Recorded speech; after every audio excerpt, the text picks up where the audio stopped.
एक समय था जब बृजभूषण जी उर्फ पंडित जी सोचते थे कि जब उनकी नौकरी नहीं रहेगी तब वो क्या करेंगे, कैसे समय काटेंगे।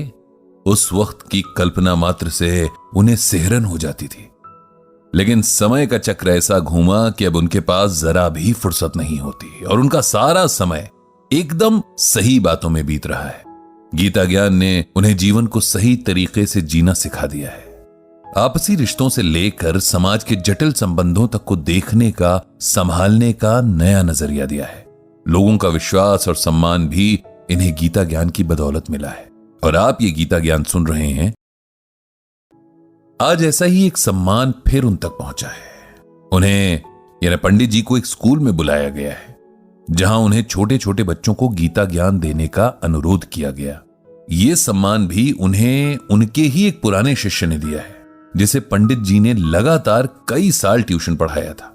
ये उन दिनों की बात है जब पंडित जी कॉलेज की पढ़ाई करने के साथ साथ अपना जेब खर्च निकालने के लिए छोटे बच्चों को ट्यूशन पढ़ाया करते थे।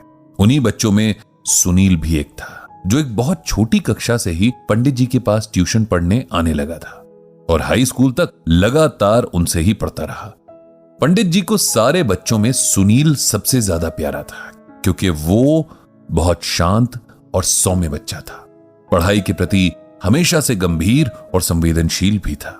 उसके इन्हीं गुणों के कारण वो जिससे भी मिलता उसे अपना बना लेता। यही सुनील आज एक स्कूल में अध्यापक बनकर बच्चों का जीवन संवार रहा था। पढ़ाई पूरी होने के बाद भी वो पंडित जी के संपर्क में रहा और जीवन के हर छोटे बड़े अवसर पर उसने पंडित जी से सलाह ली और उन्हें शामिल किया। जब उसे पंडित जी के गीता ज्ञान ब्लॉग के बारे में पता चला तो उसने न सिर्फ खुद ये ब्लॉग पढ़ना शुरू किया बल्कि अपने साथी अध्यापकों को भी इसे पढ़ने के लिए प्रेरित किया।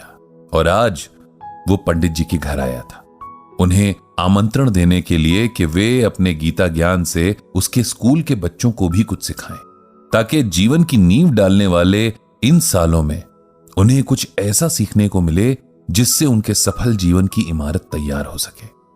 तय समय पर पंडित जी की कक्षा के लिए व्यवस्था की गई। एक बड़े से हॉल में बच्चे बैठे, कुछ बहुत छोटे थे तो कुछ थोड़ा बड़े। उन्हें देखते हुए पंडित जी ने सोचा कि मैं इन्हें क्या समझाऊं, ये तो अभी स्वयं गीतामय होकर जी रहे हैं। चलिए, लेकिन अब जब आया हूं तो कुछ तो बोलना ही होगा। पंडित जी ने यही सोचकर माइक लिया और बोलना शुरू किया। प्यारे बच्चों, मेरा नाम बृजभूषण है, लेकिन मेरा एक प्यार का नाम भी है। जैसे आप सबका होगा, कोई रिंकी, कोई पिंकी, कोई चुनमुन तो कोई रुंझुन। ऐसे ही प्यार से सब लोग मुझे पंडित जी बुलाते हैं। क्या बुलाते हैं? पंडित जी। सभी बच्चों ने एक स्वर में जवाब दिया। आज मैं आपके साथ कुछ बातें शेयर करने आया हूं, बातें जो भगवान श्री कृष्ण ने हमें बताई हैं। आप लोग जानते हैं कि भगवान श्री कृष्ण कौन हैं? जी, भगवान श्री कृष्ण जो बंसी बजाते हैं, माखन खाते हैं, एक बच्चा बोला। बिल्कुल ठीक। इसके अलावा और क्या करते हैं भगवान श्री कृष्ण? राक्षसों को मारते हैं, जो गलत काम करते हैं उन्हें पनिशमेंट देते हैं, एक और प्यारा सा बच्चा बोला। हां, बिल्कुल ठीक, पंडित जी खुश होकर बोले। तो प्यारे बच्चों, आज उन्हीं भगवान श्री कृष्ण की कही कुछ बातें बताऊंगा, आप ध्यान से सुनना। ओके? सारे बच्चे एक साथ बोले, ओके पंडित जी। बच्चों, मैं आपको एक श्लोक सुनाऊंगा। जैसे हिंदी में कविता होती है ना, इंग्लिश में जिसे पोम कहते हैं, वैसे ही संस्कृत भाषा में श्लोक होता है।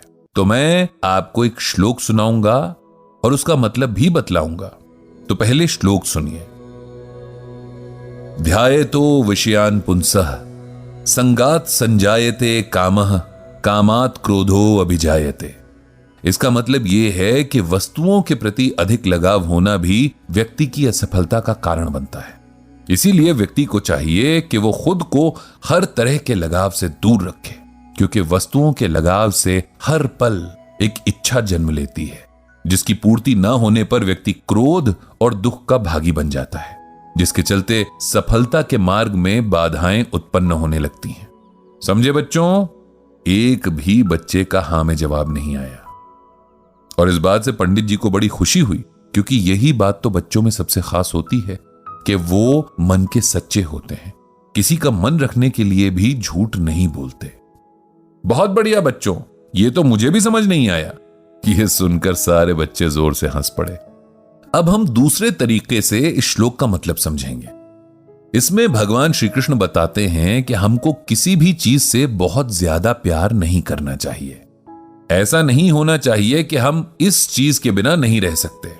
अगर हम ऐसा करते हैं तब हमको वो चीज ना मिलने पर बहुत दुख होता है और गुस्सा भी आता है। अब मैं आपको एक एग्जाम्पल यानी उदाहरण देकर बताता हूं। आप सबके घर में मोबाइल है? जी पंडित जी, सब बच्चे बोले। और आप सब घर पे मोबाइल का यूज बहुत ज्यादा करते हो। आप उसमें वीडियो देखते हो, अपना होमवर्क उसकी मदद से करते हो, गेम्स खेलते हो, और जब आपको आपके मम्मी पापा मोबाइल छोड़ने के लिए कहते हैं तब आप सबको बहुत गुस्सा आता है, नहीं? कोई तो रोने भी लग जाता होगा, खाना भी नहीं खाता होगा, है ना? बच्चों की आवाज आई, यस पंडित जी। यही करने के लिए इस श्लोक में भगवान जी मना कर रहे हैं। वो कह रहे हैं कि हमको चीजें यूज तो करनी है लेकिन उनकी आदत नहीं डालनी है। ऐसा नहीं करना कि आपसे वो चीज छूट जाए तो आप परेशान ही हो जाओ। हमें अपने मन को इतना स्ट्रांग रखना है कि हम किसी चीज के ना मिलने पर उसके बिना एडजस्ट करना सीखें, क्योंकि जब हम स्ट्रांग नहीं होते हैं तब वो चीज ना मिलने पर हमें दुख होता है, हम रोते हैं और कई बार हमें गुस्सा भी आता है। हम लड़ाई भी कर लेते हैं, जो कि बहुत बुरी बात है। हमें खुद पर डिपेंड होना सीखना है, चीजों पर नहीं। अब समझे?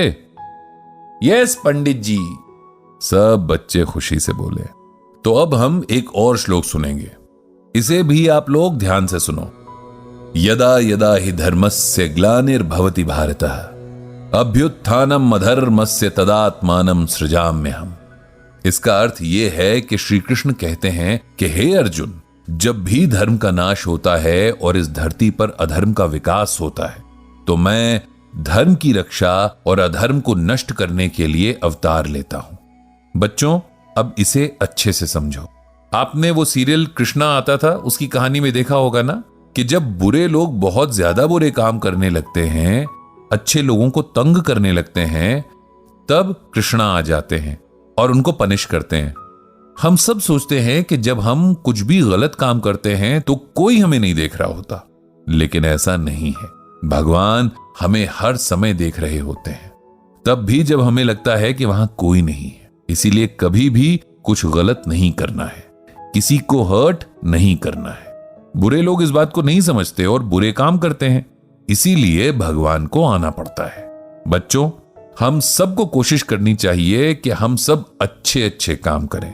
आप लोगों को चाहिए कि आप अच्छी बातें सीखें, अच्छा पढ़ें, सबसे प्यार से बोलें और किसी को दुख ना दें।